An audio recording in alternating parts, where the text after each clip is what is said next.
Welcome to the Arsenal show. We are live. I'm joined by Steve, Kate, and Jerome Marks. How you doing, boys? Yeah, good, mate. Very good. Looking forward to tomorrow. Oh, I am. We've got plenty to discuss. We'll be discussing the game tomorrow against Everton. We'll be discussing the Leicester match, how Arsenal cruised to victory against Leicester, but only scored one goal, and many other things as well. Absolute brain fart then. Also, selection headaches, which are a good thing because we want selection headaches. All this season, we could have picked the team just blindly. Easy. We knew the team. The starting lineup was the same every week. Now it's changed a little bit. We brought in two players and they're making a mark on the team already. So we'll be discussing that as well. All right. First and foremost, as we always do, Jerome was not here for the post-match reaction, but I'm sure you watched the game, Jerome. Arsenal's 1-0 victory against Leicester. It was an easy win in the end. They had one shot, wasn't on target. I think it's the lowest XG there ever has been in the Premier League history. What was your thoughts on the game? Yeah. I was lucky because out here where I am, they had it on sort of the national TV here. So I was quite lucky. I got to watch it like in good quality, sort of thing. I had steam coming out of my head, coming out of my ears at half time after those decisions. But in terms of the game, like the first half was just so comfortable. Although every game now is like there's a lot of pressure on us, it felt very calm just because we had all the ball. And even though we weren't creating loads and loads of chances, I liked the way they were playing up front. Like they looked dangerous, despite maybe not a lot of clear-cut chances. There was good movement, like interchanging with positions, and then obviously getting the goal straight after half-time to sort of calm any nerves. Because the longer that would have gone on at 0-0, we might have got a bit desperate. Like you said, they didn't really create anything. There was maybe a 5 or 10 minute spell when, not that they were putting us under pressure, but it seemed like they were putting us under pressure because they were coming into our half a little bit. Mm-hmm. And normally it would be nothing. But because we had such control of the game, it felt like, not they were getting on top, but we had to be careful. But yeah, cracking result. Great 2 wins bouncing back from the City game. Mm-hmm. And sets us up nicely now for the what soon is to be the run-in. Yeah, no, definitely, fully agree. Steve, we'll get on to a few of the things in a second about the game, but Arsenal absolutely cruised to victory.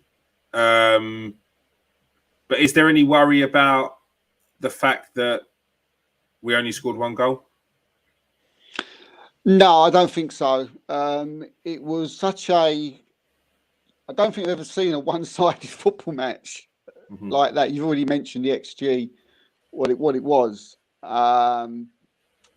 We looked confident. We looked when we was on the ball, passing it around. Leicester City couldn't get near us. So that was good. We may get into certain performances of certain players as later in the show, so I won't go too much into that.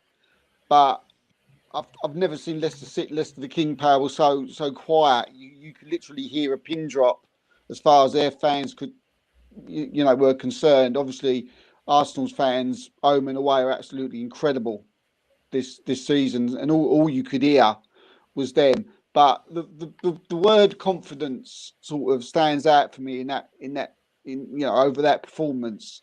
Because like the way we played it around at the back, the way the midfield had total control of the whole game. The quick passing was back.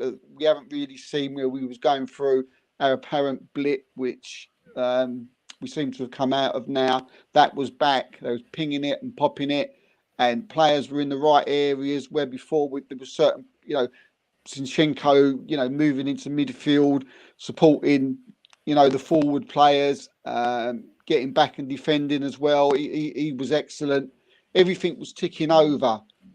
Granit Xhaka seems to be back to the way he's been playing all season. I thought he was excellent. But again, without Arsenal didn't make many chances, we just looked in total control, and you just felt that any time they could have come out and scored, and I just thought they totally controlled the football match. And yeah, it was in the end. I think it was quite embarrassing for Leicester fans to actually sit there and watch, and that was probably why it was so quiet. Jerome, does it feel like Arsenal are getting back to the form that they were sort of brushing past teams before Christmas? Does it feel like they're getting back to that form? I don't know if it's quite as good as that, because that was incredible, wasn't it? That was like a real proper, not purple patch, but we were clearly playing the best football in the country. I don't know. So I don't know if it's that, but the confidence is definitely back. The belief is back. It seems. The sort of team spirit you can see from a mile off. But I don't think we need to be as good as that, as good as we were earlier on in the season. It'd be nice if we were, but those are some pretty high standards we were setting ourselves with those performances. Maybe once Jesus comes back, we'll see that. I don't know if we'll be able to see those type of performances without Jesus in the team, but we can certainly get close. Yeah, Steve, does it feel like we're getting back to the form that we had previously? And just off of the back of Jerome's comments, do you feel like, as he said, we need to even get to those levels? We could probably do it with slightly less. Yeah, I mean, first to touch on the latter of what you just said there. No, I don't think it's important that we start playing the way we did at the beginning of the season. I think as the season goes on, games get more difficult. Teams are starting to fight for their places in Europe. Teams are starting to fight for relegations, and games become a lot harder. And it's not about how you play. It's about picking up the points in those games, about getting the 1-0 wins. It's about getting the scruffy goal. It's about going away and getting them wins that can be banana skins and coming away with the 3 points. And that's what I think from that. It has been really against Villa was that, and against Leicester was that. And I think going forward, it will continue to be that. I keep bringing up the scenario of like when Arsenal been in title races before. It's very similar. I can remember them sitting over the ground, sitting in their bag of nerves, where you're just praying that there's going to be a goal, so you come away with the odd 1-0 win or the odd 2-1 win, or you score a goal in the last 10 minutes. So no, I don't feel that we need to. I think Jerome's spot on now. As far as are we playing the way that we the way we play, I think since Trossard coming in, and maybe again we'll speak about Eddie and the Trossard thing a bit later, but I think Trossard is very not the same, but similar to Jesus. I think he's the type. He's small. He's quick. He gets into the channels. He's nippy. He's fast. He's mobile. He can come up with the special thing, the special goal. He's always looking to score. He's obviously a lot more experienced than Eddie, and I feel that against Leicester that showed a little bit the experience of Trossard and what he's capable of and what he can do, and that he can do the special thing. And that for me, he was similar to Jesus in that respect. So yeah, that's what I think. I think we're getting closer to it, and I think Trossard needs to have a big pat on the back and a lot of credit for doing that. And it'd be interesting to see what the manager does going forward. Yeah, it'd be very, very, very interesting. We'll get onto the selections in a second. Jerome, first of all, what was first? The disallowed goal. We'll go with the disallowed goal. So the Ben White's apparently had the goalkeeper in some sort of headlock, or it was like a hand lock, like a finger lock. Yeah. and the goal was disallowed. Now, looking back on it, there is an argument as such to say that he's holding on to the goalkeeper. How much he impeded him is another question. But what were your thoughts on the disallowed goal? Sorry. God, I was fuming at the time, absolutely fuming.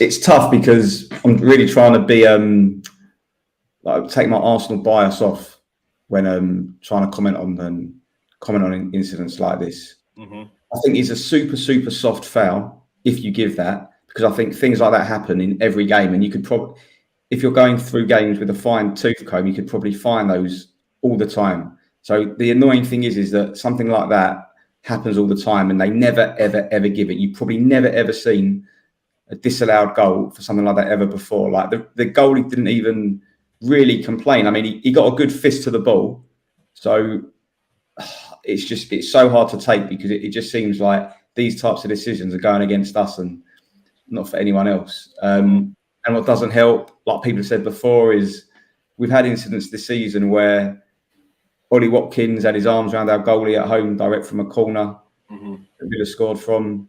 Yeah, there was an incident, I think, when Spurs scored against Leeds earlier this season at White Hart Lane, when someone like bundled the goalie into the goal and nothing was given, and that was like much clearer. Like when the incident happened, no one in the ground could see it. Only the VAR official. He's the only person that probably. I don't even know how he managed to look at it. Like, I don't even know what brought his attention to look at it. The only thing I can think is like afterwards, not during, not a split second after the goal went in. It was like about 2-3 seconds afterwards. Danny Ward went to the ref and had a word, and I think it was there and then VAR has probably looked at it. That's what I have seen. It's hard to accept, just because you see incidents like that all the time, where someone's touched. It's like if you touch a goalie now, then it's a foul. But the thing that made it worse, you'll probably come onto it, is the Saka thing. But also, what really wound me up was when Martinelli got booked for his first foul, and that probably wound me up more than the penalty, because I don't know if you remember that incident, but it was like a nothing foul from our forward, like maybe near the halfway line, and the referee gets out his yellow card straight away. And the amount of fouls that we have on us where the referee gives them a few chances before he actually gets his cards out. This Orbinio is like a big guy on Twitter. He comes out with a lot of Arsenal stats. I would love to know the last couple of years how many fouls it takes Arsenal to pick up a yellow card compared to all the other teams, because I reckon that'll be a big shock. Well, they've already done it with Saka, haven't they? It won't be a shock to me, but yeah, it's just it's outrageous. But yeah, thankfully, one in 10 fouls on Saka gets a yellow card. Yeah, so it takes 10 fouls on Saka to get a yellow card. That's disgraceful. This kid's going to have to seriously injure himself before referees protect him, because I think they think he's made of something different from any other human, but he is only human, and he will snap like Eduardo did. God forbid he doesn't, like Ramsey did. But there's this thing when it comes to Arsenal that people feel like they can put in extra because we're soft, because we can't take a little bit of being knocked about. Once we get it up them, so they used to say, they don't want to know about it. Well, that's not us. That's not us. We keep getting up. We get knocked down. We keep getting up. I'll get knocked down and I'll get up again. Yes, that is what we do. Yeah. And there's no protection. And it's only going to be the same as what happened last time. Apologies that are too late. A lump of a defender saying sorry, he didn't mean it. He's not like that. He's not got it in him.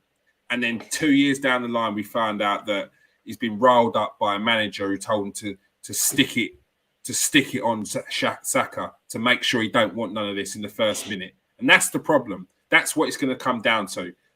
delayed, late, belated apologies where someone's potentially threatened to ruin their career, and that's what I don't want. That's what worries me about this. 1 in every 10 Saka gets the person gets a yellow card. It's shocking. Steve, what was your thoughts on the disallowed goal? I know we spoke about it the other day, but since then, you've seen a fair few people come out and have their word 2 pence worth about it as well. Yeah. You look, I mean, we come on the show, don't we, straight after the game? So sometimes we probably need a little bit of time to, take it in and come up with maybe a different thought. But the view stays the same, really. I mean, I ain't having it. I mean, I look. The word's consistency, right? You both already said it. It's about consistency. I mean, Ward, when he punched it clear, or when he thought he punched it clear, there was no complaints from him. There was no complaints from the Leicester players. The only complaint he had was Ward, and it was only Ward afterwards that, as you just said, went over to the referee after. They've chalked off an absolute one of the goals of the season, which is what I'm sure every fan wants to see, right, from Trossard, which was an absolute fantastic finish, and they're cancelling it out for something that at the time Ward didn't really even think he had been fouled. Yeah. So for me, that is, I mean, people should look at that, shouldn't they? Refs should look at that. You say they looked at VAR afterward. They should look at the reaction of Ward. They should look at the reaction what they was doing before the goal went in the net. But I don't think they've got the intelligence to. And we go back again to consistency. Jerome mentioned some other situations, but I'm getting a little bit wound up before I'm saying. But I'll go back to the Gabriel one against Newcastle. There was work. Let's please tell me what is worse. Gabriel gets rugby tackled in the area which the whole world can see, and VAR looks at that and thinks that's not a penalty. But somehow, Ben White hampering, holding a hand, which never stopped Ward from doing what he wanted to do, which was punch the ball clear outside the box, is a foul, and we're cancelling out an absolute worldy goal because of it. It's poor. I don't think the goal should have stood. I got no doubts about that. Yes, there was a little bit of contact, but how many times have we seen, on Match of the Day where pundits or people said yes, there was contact, but it was only a little bit. Well, if it's not enough to be a foul. It's not enough to be a foul. So if they're not enough to be a foul, and I take it back and I go back again, it's always Arsenal. Always. We watch football all the time. I watch most games in the Premier League, and it just doesn't happen to anybody else. It just doesn't happen to anybody else. And then there was other decisions in the game, which was happening. One that in the end got again another one that said that it should have been a penalty. But poor decision. Should have been a goal, mate, for me. Let's quickly go to the comments. Johnny says we've had 2 apologies this season for wrong decisions. That's potentially 5 or 6 points. Let's hope the decisions don't cost us by the end of the season. I think the only reason why Mikel Arteta didn't make a big thing of it was 2 reasons. One reason is because the incident's done now. We move on. There's nothing can be done about it, and we won. So points weren't lost in that game. And the other reason is because I do think that having the stance of it's done, we move on, it's not good, it's done, we move on, it makes us look better. It makes the referees are expecting us to sit there and berate them and slander them and tell them that they're no good at their job. They're fully expecting that. So when we don't, they do really need to have a look at themselves, because it just feels like people are giving up on them now. And that ain't what Howard Webb needs for referees. He needs to make sure that English referees are being brought into a good light again, because at the moment it's shocking. Kieran, I'll tell you the trouble, right? And I like your point of view about just get on with it. The trouble is that these types of incidents are going to keep happening. And there's a lot of games left this season, a lot of points to be won, and there's not a lot of points that are going to separate the top couple of teams.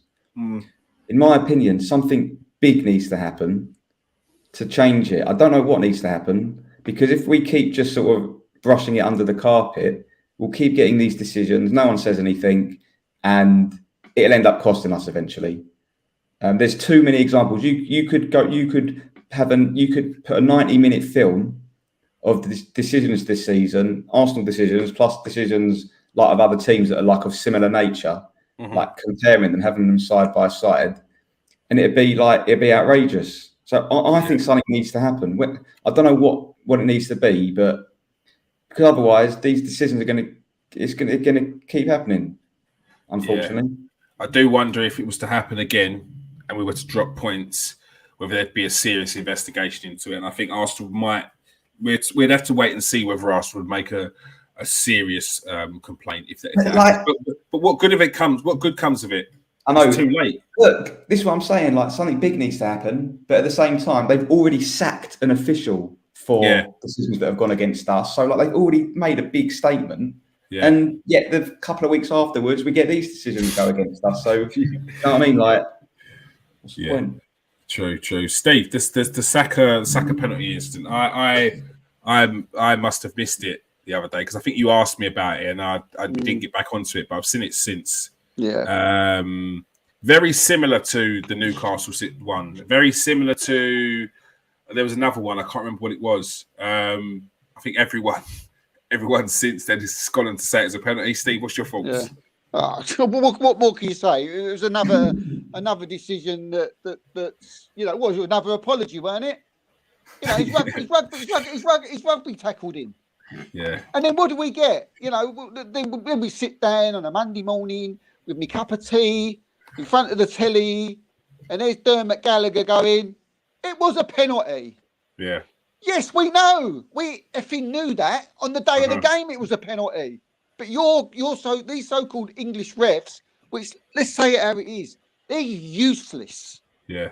Absolutely bone idle, useless. Simple facts, right? We all watch the World Cup, we all watch the Champions League, and they're just levels above. Something's got to be done, because like Jerome said, it's going to get to a point where this ain't funny anymore. We've come away with a 1-0 win here, so we could easily sit back and say, "Oh, it don't matter, we don't care." But no, we're calling it out. We've won the game, right? But we're still calling it out, right? And that's what we should do. If we lose, we call it out, right? If we win, we'll call it out. And something's got to be done, mate. I think there's a level of arrogance with our refereeing association that they think they're better than everyone else. They think they're the best, and they've had that persona. They've had that feeling amongst the referees in England that they are the best in the world, and they haven't been for years. And I think even when they were still regarded as pretty good, I think we still thought we were the best. So we were not making progressions. We were not making moves forward. We were not trying to better ourselves from where we were. I think there was an arrogance that we were the best. We had Howard Webb, Mark Clattenburg. We still had people. What's his name? Who's gone upstairs now? We still had like big names, and our refs were going to World Cups, refereeing Champions League finals. So at that point, why do we think we need to get better? But we were still getting judged like Arsene Wenger was a big advocate of saying that English referees are no good. Even when we were doing finals and getting into World Cups and doing World Cup finals, even then Wenger was saying our referees are no good. But that would have been in their head an arrogance to think, what's he talking about? It's obviously on him. We've got World Cup finals. We're some of the best named referees in the world. We are household names now. Mark Clattenburg, Howard Webb, they're big names in refereeing world. They've never progressed. And where's the rest of them gone? They've gone downhill. The new ones, who are they? I couldn't even tell you. because they're all old ones now. They're all the same old ones. It feels like they went to get some new ones in. The Lion-O's getting ready to be the next ref, but obviously they weren't good enough. And now they've bring back people like Andre Mariner. What's his name? Who's been sacked? Phil Mitchell has been sacked. Like, they're just bringing in these people, the old bods, and they're the same tripe, the same rubbish. Do you know what? They're on the telly too much. They want too much limelight. They want. Do you know what I mean? They want to be in the papers. I think they do. Chris Kavanagh, Michael Olivers, Poulsen. Do you know what I mean? They think they're bigger. You're the ref. They're not. That's all you are. The ref. Where did Mark Clattenburg? Because remember he was referee in the FA Cup semi-final, or it was the game. Like, it was about 5 games before the end of the season. It was Chelsea versus Tottenham. In that season, there was like 5 or 6 yellow cards. Should have been a red card within the first 5 minutes. Mark Clattenburg said himself he made a decision not to give a red card because he didn't want to ruin the entertainment of the game. Now, where in his mind did he feel he had that power and the arrogance to think that he can change the game because he didn't want to change the spectacle of it? Where does that come from? That doesn't come from just from you. That's an environment that's giving you that sort of power to feel like you can change those things. You can make those decisions, because otherwise it should be by the rule book. No, this is the rule book. These are the rules. If he's done anything wrong in the first 10 minutes, he goes off. If he does a double-footed challenge, chest height, he goes off. It's not chalked off as his first challenge. It's a red card. That's how things work. That's the rules. That's their decision. They made that we got rid of that years ago, where the first challenge is a free one. Because I remember in Aston Villa versus Man United, I think it was a cup final, and Man United should have had a player sent off within 2 minutes. And the referee didn't do it. No, subconsciously it's not. The referee didn't do it. And then afterwards, they were absolutely slandering the referee, saying he shouldn't have even been on the pitch. He shouldn't have been on the pitch. And Man United went on to win it. So it's those things are... I don't like it. I don't like it when referees are making these decisions and changing the way the game. I'd like to see the statistics for like yellow cards in the first 40 minutes. I bet there ain't many. No, there's not. There's probably not. Jerome, people that say Arsenal fans constantly think there's an agenda and are playing the victim and want to be victims. What's your thoughts on that with regards to the calling out these decisions? I don't think Arsenal fans want to be victims. We just want to be treated fairly without any special treatment. You just want to be. You want to know the rules and for them to be applied evenly between every team. And it just doesn't seem like that's happening. I think, like I said, I know everyone's biased, but I think we're quite level-headed as a fan base. We're not like deluded fans. Like, we can see both sides of things. But it's just, there's just too many examples. Basically, it's not like some of these decisions just a one-off, and it's like, look, fair enough that the referee's made a mistake. Like everyone makes mistakes, and it's very hard to referee games. I'm sure if any of us tried to do it, we'd struggle. But the fact that it's not just the referees now on the pitch, you've got like people watching videos, drawing lines. Like, there shouldn't be any stupid mistakes because you've got the extra help. And the fact that they've now got the extra help and they're still making these mistakes, it's just highlighting things. Like, we don't want to talk about referees and officials. Like, that's not why we watch the game. Like, I'd be happy for it to be like just the players on the pitch and the referee not even being on the pitch, referee being upstairs somewhere, and like we've got no interest in decisions. We just want to watch our teams play football and get refereed fairly, but it just doesn't seem like it's happening. I think even other fans from other clubs, they're even starting to see things like, that's not right. And like I said, if it's a one-off, you can sort of let it go. But it's just, you've just got example after example of incidents that are just wrong, basically. And like I said, the fact that an official's been sacked because of one of them is like that just shows it all for me. I don't know if that's ever happened before in the history of the Premier League. If an official's been sacked because of a poor decision, I can't remember it happening. No, they get suspended and moved down the league.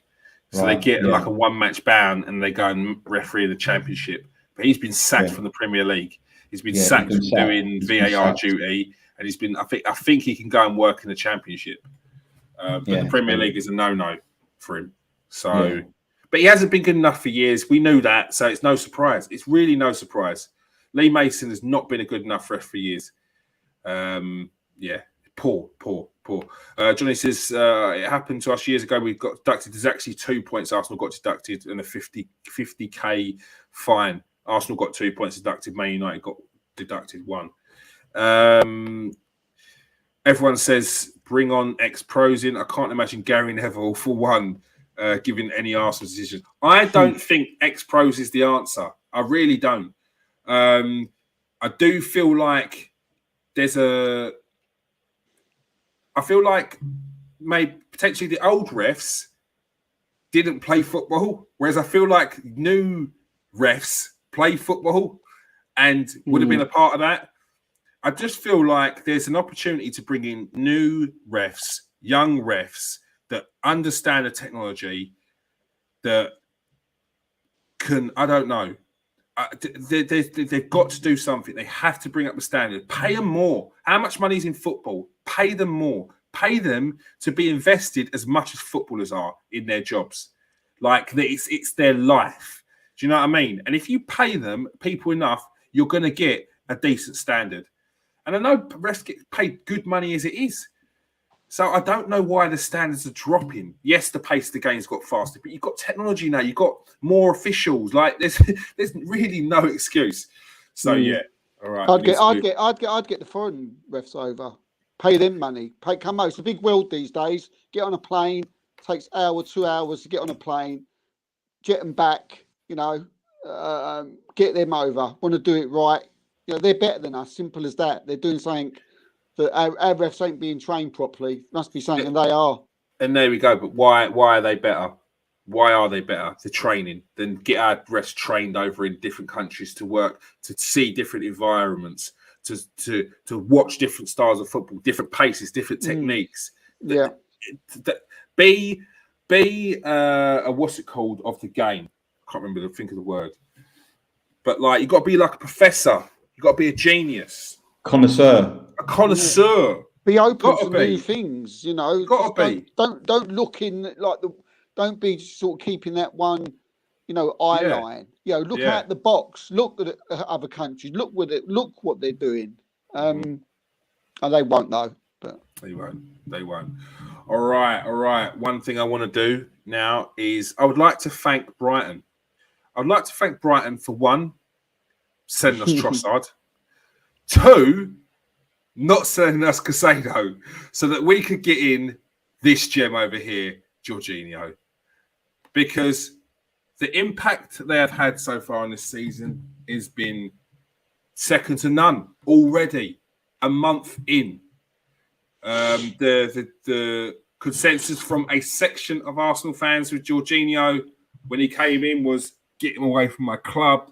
Ex-Chelsea reject. We don't need this. We don't want this. I don't ever want to see him play. Even in the first game, those people were staunch. They were sticking to what they said in the first place. No matter how well he played, they were going to stick to the narrative that Jorginho was rubbish. They tried to say he was slow. They got bombarded with harassment. The messages like, get the blinkers off. What are you talking about? This geezer's had a decent game. Since then, it's gone on from strength to strength. Trossard showing his worth. Steve, what's your thoughts on the 2 signings? What an impact they've made so far. You couldn't do it. They couldn't be any better than, you know, what they've done. They've both paid their transfer fees that we bought from already. You could argue that if Jorginho, to start with him, if he wouldn't have played in the Aston Villa game and the Leicester game, we maybe have not have won those games. So for me, that could be 6 points, could be 5 points, could be 4 points that we were only a one. I think you got to look at him at that. We said right from the beginning that we thought he was a great signing. We did. We thought that from the off. Look, and he's came in and he looks like he's someone that he's played at Arsenal all his life. And not only is he an upgrade on the El Nenes and the Lukongas of this world, for me, people are now starting to think, well, Partey's not back. Well, don't matter. We've got Jorginho. And when you think about it, let's look at the player. This guy has done it all. We're going for a title now. And we've got this guy in our midfield at this minute in time who has been there, done it, got the T-shirt.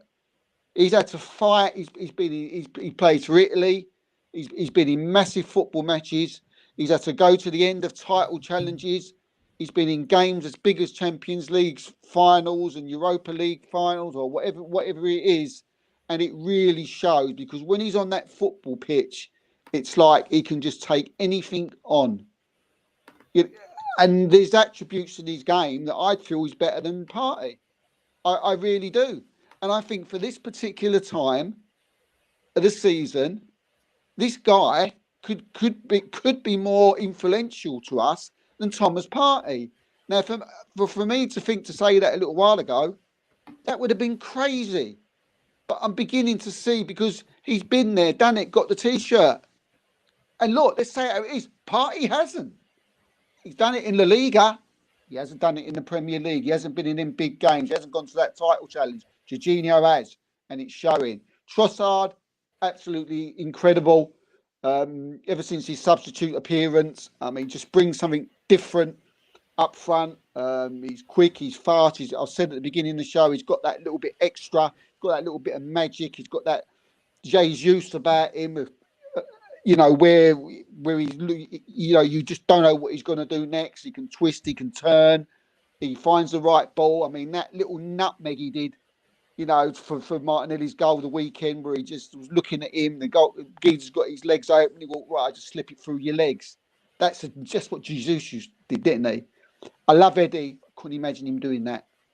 2 incredible signings, mate. He's given Arteta one hell of an headache for tomorrow. I'm telling you, fantastic. Over the moon with him, brilliant. And you should have put a picture of Madrid up there as well. And thank you for not coming. No, definitely. Jerome, the impact that Jorginho and Trossard have had so far this season has been an excellent one, and what a headache Mikel Arteta has for the Everton game at least. Yeah, you can't. Yeah, you can't knock either of them. I don't want to get obviously carried away. It's just been a few games, but definitely that front three. Like, I think that is a big headache for the manager.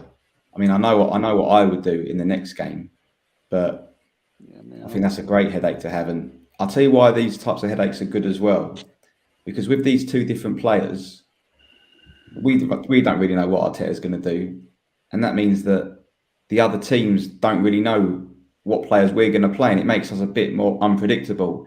Mm-hmm. If everyone knows that our starting 11 is going to be a certain type of personnel, they can prepare exactly. They know exactly what they're doing.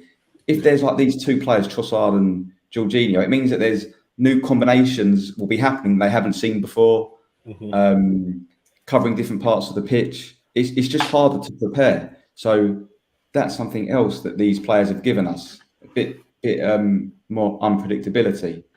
So it's a bit so far so good. And yeah, I don't know what he's going to do tomorrow. I think tomorrow is probably too early for Partey, but let's say they're both fit for the next game. How do you play that one out? So the next game would be. So to be honest with you, I don't think it makes too much difference because the next game is Bournemouth at home. So you could play. You know, anyone you like in centre midfield. Hopefully, it shouldn't make too much of a difference. Mm-hmm. If Partey's had just 1 or 2 training sessions, it's probably best to play Jorginho. I think that's quite an easy decision, to be honest, because he's done very well, Jorginho. He's probably got loads of confidence, and we're protecting Partey. So I would keep with Jorginho for this particular game, and probably for the next game as well, as long as everything goes okay.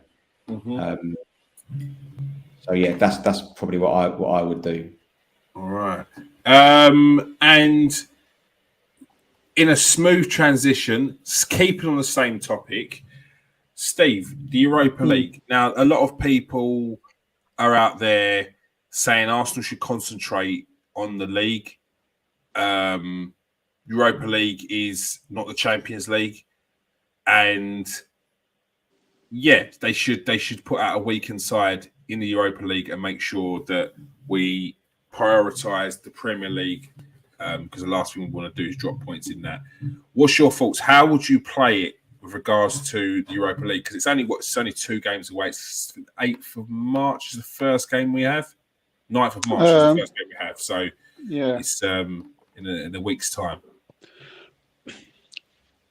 Personally, I would do the away leg against Sporting, particularly. I wouldn't play any of our top players. I wouldn't play any of them. I think we've got a good enough squad to beat Sporting Lisbon, or even if we get beat or draw, you know, we've still got the home leg. What's a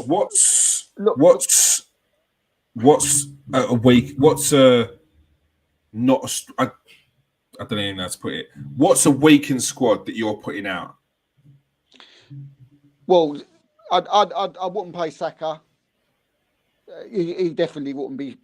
I'd say I'd sit him at home. Just stay at home. Don't even come on the subs bench. Just stay at home. Have a rest. I'd play by that time. I don't know. Depending personally, you know how I feel when I talk about our players, and if they're doing well, you don't change them. I don't care who it is. For me, Jorginho starts. If we keep winning, he starts instead of Partey. So for me, I would be playing someone like. Hopefully that will be the trait going forward. So I'd be playing someone like Partey. Matt Turner would be in goal. We'd have Tommy Ayew as a right back. I'd play Holding next to probably Gabriel with Tierney. As I said, in the middle, I'd play Partey with Vieira and probably Xhaka, and then up front it would be Nketiah, Reece Nelson, and Martinelli. And I think that side's good enough to beat Sporting Lisbon. I think that's still a strong side. But my point, yeah, is Arsenal don't have a big squad. So when we talk about resting players, I wouldn't play a full strength team. Like in my eyes, Arsenal's squad is like their squad. Like me swapping Tommy Ayew for Ben White, yeah, yes, on paper that's you've changed the team, but it's still that was your right back last season. Like, yeah, bringing in still a good change. I'm still playing Gabriel. You're talking about playing Partey, yeah, in central midfield. But we're putting out a strong team. This is not a weakened team. So, like, to say put out a weakened team in the Europa League, I don't think it rings true, because there's not one, because we don't have a squad big enough to like. We're not playing Lewis Miles Skelly. We're not bringing in Koza Dubry. We're not. That to me is saying rest all your players, bring in those. But we don't have that option. We can, but do we go there? Do we go there in the last 16 of the Europa League and start playing youngsters? Or do we still put out a solid squad, which might have a couple of rotations, but still, it's still a good squad. You could play Vieira. You could play Vieira in Xhaka's position. and then play Odegaard, or you could swap it round and play Vieira in Odegaard's position and play Xhaka. But this just because I think the game coming up on the Sunday is away to Fulham. So that's the Friday, Saturday. It's only 2 days. So you're right. What you're saying is that we haven't got like a massive squad. But even saying that, even players that are not going to play in that game on the Sunday or start, they're still strong players and should be enough to beat Sporting Lisbon. Yeah, like Kieran Tierney, Tomiyasu, swapping Holding for a Saliba, but keeping in Gabriel. Playing Thomas Partey in central midfield next to Xhaka, Vieira, Martinelli or Trossard on the left. Yeah. Yes, you might drop Saka, but it's a guy that needs a rest. And then you got Eddie up front. He was our striker since Christmas and has scored more goals than Jesus. So and one other thing, I wouldn't be surprised if Jesus is back for that. That's what I mean. Are you playing Jesus? Are you going to try and stop? Are you going to try and stop Jesus after being out for 3 months to tell him that he can't get minutes in the Europa League? And this is what I'm saying. I'm going for the Europa League. I'm going for the Europa League as well. I'm going for the league. I'm going for the Europa League. I don't think it would hinder us that much in going for both. I really don't. And I think we've been there before where we've prioritised one over the other and it's come back to bite us in the arse. And I do not want to be in that position again because I feel like we are capable of challenging on more than one front. I really do. It's just if you're playing Martinelli, Nketiah and Reece Nelson up front, then those three probably won't be starting against Fulham. You'll be playing a different three. Yeah. It's on the Saturday. The thing is, it's on the Saturday against Bournemouth, and the following week it's on the Thursday. So there's enough time. There is enough time, and look, we're in a situation where I think it does look like it's probably out of the way that Trossard's playing on as a false nine. It will be Eddie in for Trossard. I doubt that Martinelli would be playing, but again, we don't have that many options when it comes to wingers. So if you are playing Trossard or you're not playing Trossard, you're going to have to rotate. Jerome, we've got Smith Rowe as well. Sorry, Smith Rowe coming back. Jerome, how would you play it? I don't think he'll make the wholesale changes that we expect him to make. I think he might change half the side, just based on what he's done so far. Even in like the Europa League games that we've had against some of the crap teams, he still played. I think he still played Saka and Martinelli against them. Like I know. We're all shocked. Yeah, like we don't need to now, though, do we? We don't need. You know what? Saka and Martinelli, especially in the away game, I'd wrap them up in cotton wool. I think the rest of the team, he might play like the midfield. I think will be very strong centre midfield because you have Partey or Jorginho will play. Xhaka will probably play, and Odegaard or Vieira will play. So that'll be strong. He'll probably make a couple of changes in defence, and Nketiah will probably start. But I just don't think he'll make as many as what we expect him to make. Yeah, I don't want him to. I honestly don't want him to. I fully believe we can. We've got a game on tomorrow, which is our game in hand, and then it should start going back to a normal-esque. We've got a game on the 4th, followed by a game on the 9th. And then, it's the game. So you're talking about the following week, are you, Steve? The game on the 12th, which is the Sunday. Yeah, I was getting... and then the following game is on the Thursday, and that one's at home. But it's actually saying that there. Games are coming thick and fast in March. 12th, 16th, 19th. Then you've got a break. Quite a long break, and then you've got games once every 7 days, once a week again. One thing we have got that goes for us, though, we've got favourable fixtures in March, haven't we? They're quite favourable. I mean, it's like against Bournemouth. I don't know. I've got this thing in the back of my head that I think Tierney might play. I wouldn't be surprised if Tierney came in tomorrow against Bournemouth. I think rotations need to happen in those games as well. I think they really do. Like he can trust Jorginho, he can trust the Trossard now. he should be able to trust a Kieran Tierney, and he should be able to trust a Tomiyasu to rotate in these games as well. It doesn't necessarily always have to be about the Europa League. We want to see rotation in the league as well, because it keeps it fresh. As Jerome said earlier, it keeps the other team guessing as well. And at the tail end of the season, the business end, we do need to keep people guessing 100%. Because I don't think we're going to be coming into every game like we did at the start of the season, which is out the blocks. In the recent weeks, we've started to do that again, but not with as much ferocity as we were before, where we were bagging in a couple of goals or a goal, or peppering their goal and then getting a goal after half time. It hasn't been like that. It's been, like I said, get back to basics. And I think they're doing that. And I think as you go on, it maybe get to that again. But at the moment, I'm not seeing it. Let's quickly talk about the Everton game. Steve, big game tomorrow. Give us your starting lineup. Game in hand, mate, isn't it? It's a game in hand. It's a big game. It's a massive game. We win this one. I think we're really putting on the pressure on the teams behind us. So my team will be Ramsdale in goal, Ben White, Saliba, Gabriel. I wouldn't mind seeing Tierney come in. I wouldn't mind, but I think he'll play probably against Bournemouth. So I'm going to say Zinchenko. In the midfield, Jorginho, Xhaka, Odegaard. Up front, Martinelli, Saka, and Trossard. For me, starts.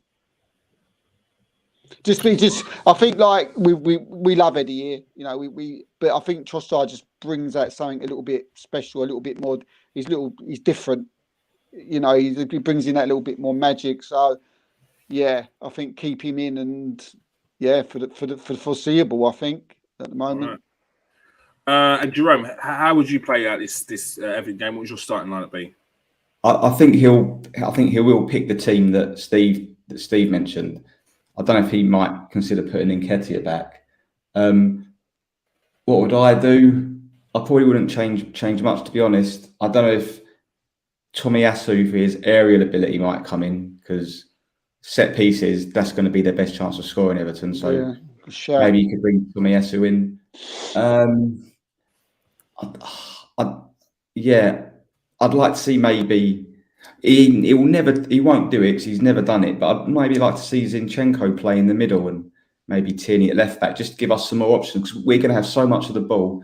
And this game is, can we break them down, and can we break them down early? That's the game. That's the whole game. So I think you just not put on all your attacking players, but try and get your creative players high up the pitch. But I think he'll go with the team that Steve said. And what about breaking that low block, Steve? Sean Dyche is going to have two banks of four, two up top, one dropping in to support that midfield with the extra man.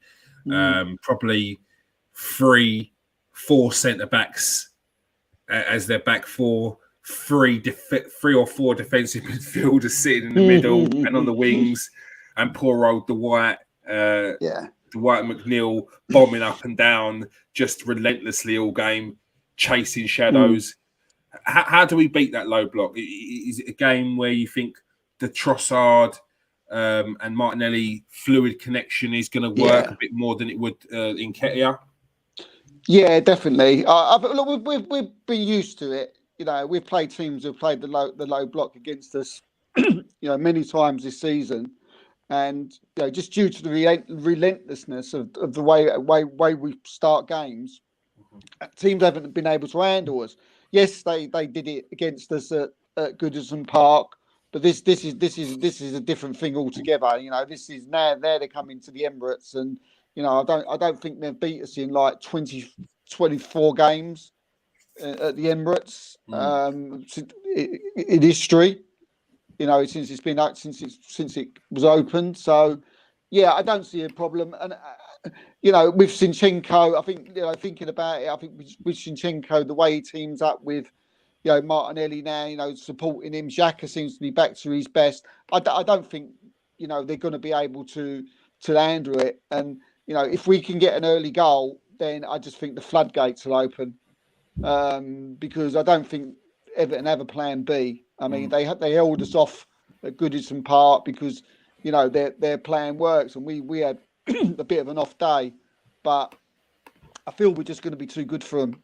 I just feel we're going to be too. I think our passing game's too good, and especially when I see the way we played against Leicester, we seemed something the way back to our best. And especially and also really from the second half against Villa as well.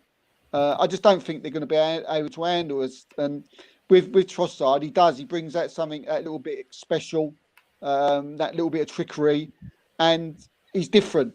He's different. And I think he didn't play, did he, in the other game? Did he against Everton? Did he, Trossard?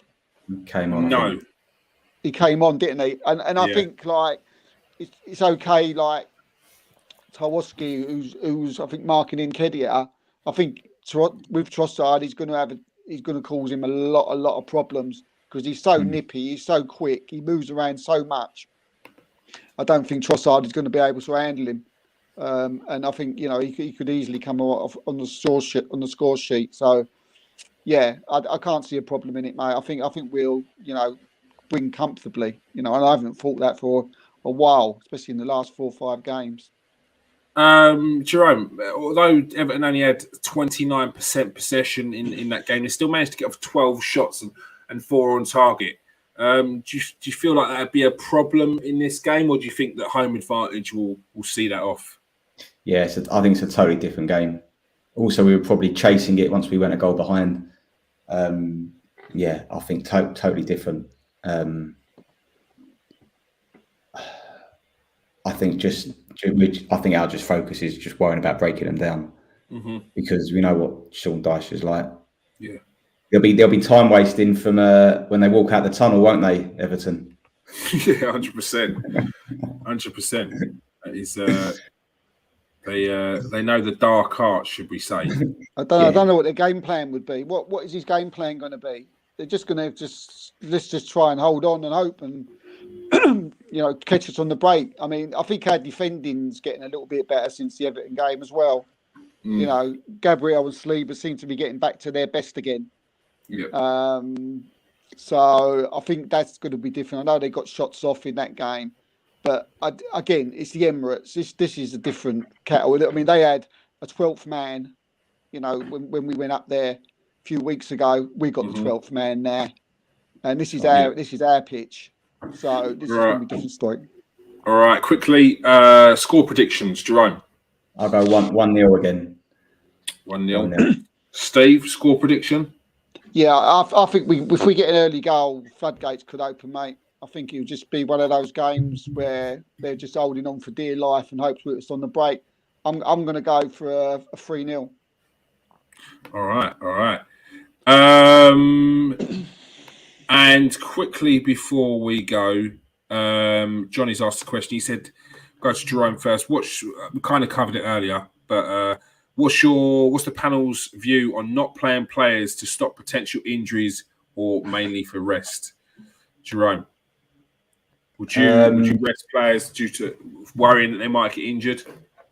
No, I don't think that's the way that Arteta looks at it, because it's impossible to predict injuries. I think he just goes into every game wanting to play his best team. I think that's just how he looks at it, Arteta. Yeah. Like we said, he doesn't seem to make a lot of changes even for games that aren't maybe as important. I like that he's not looking at the next game. Yeah. I like he's focusing on this game, and he says that all the time. And you believe him when he says it. When he says, not Man City, we've got this team here. We've got Brentford. We'll deal with that when it comes along. We've got to, because it shows a level of respect that you've got for the team that you're playing now as well. And the players need to understand that. They need to be focused on this game, not thinking about the next. Steve, quickly before we go, what's your thoughts on potentially resting players to stop potential injuries? No, I mean, if there's any players that need resting, like we've already spoke about, we can rest some players in in the Europa League. You know, Saka's the one Johnny's probably thinking about the most. You know, he gets kicked and all over the place every game, but you also, what you said at the beginning, he seems to be made of something different. He just gets up, gets on with it, and goes and scores a worldie and comes away with an 8 out of 10. He's made of different stuff, I think, Saka. But no, we got the Europa League. I think we've got a good enough squad now. I think Arteta does well with his substitutes. He brings players off when they're tired.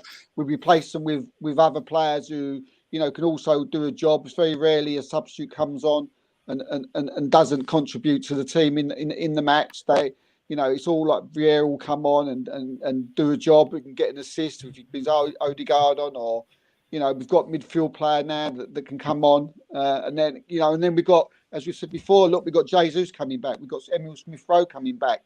You know, we can bring people on and off after even 60 minutes, give them that little bit of rest. You know, play the Jesus and Emil Smith-Rowe's and Nilsson's in Europa League and still have strong teams. So that's where I think he'll rest if needed. But as far as going out there, he'll want to play his strongest team every single week. All right. Thanks for that, boys. That is all we have time for. Thank you for joining us tonight. Thank you for joining us, Simon and Jerome. I see you in there. Appreciate the comments. Pepper in the comment section. Love that. Thank you for your time tonight, Jerome. Yeah, of course. Cheers. Thanks a lot. And thanks for joining us tonight, Steve. Yeah, cheers, mate. Pleasure. If you are a regular to the show, make sure you press that like button and share. If you are new to the show, press that like, press that subscribe, and press that share button. You only have to press the copy. Peace out, Statistics. people. Statistics. God. Statistics. God, here we go. First unlucky. Statistics. Statistics. I'm from the East End, John. You know that. You know, we grew up together, mate. Matchsticks. Boy. Peace out, stay safe, and wash your hands.